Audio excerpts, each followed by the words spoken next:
Xims bozorida narx-navolarni kuzatib yurar edi. Xalifa bozorda narx-navodni tekshirib yuribdi. Bir kishi uni ro'parasiga kelib, "Ey Amirul Mo'minin, men sizni bir so'zingizni eshitganman, aytgansiz. Kimning mazlamasi, haqqi bor bo'lsa birovda, meni oldimga kelsin." "Ha, shunday deganman" dedi. "Mana men keldim" dedi. "Mana men keldim, uzoq yurtdan kelgan mazlum kishi sizni oldingizda turibdi" dedi. "Qayerdan keldingiz?" "Adandan keldim."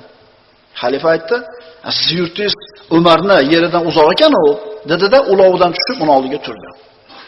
"Nima mazlamangiz bor?" dedi.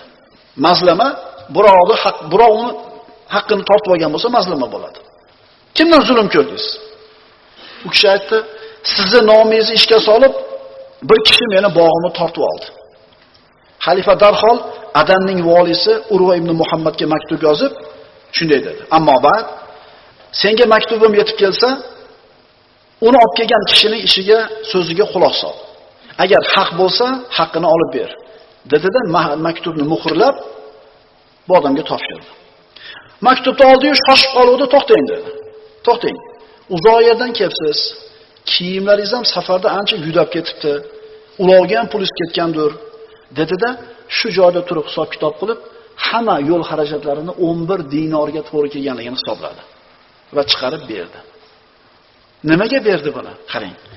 So'ngra aytdiki, "Mana shu men sizga pul berganimni yoying odamlar orasiga. Aytingki, men Xalifa Umar ibn Abdulazizning oldiga boruvdim, yo'l kiramni, chiqimlarimni to'lab berdi" deb ayting.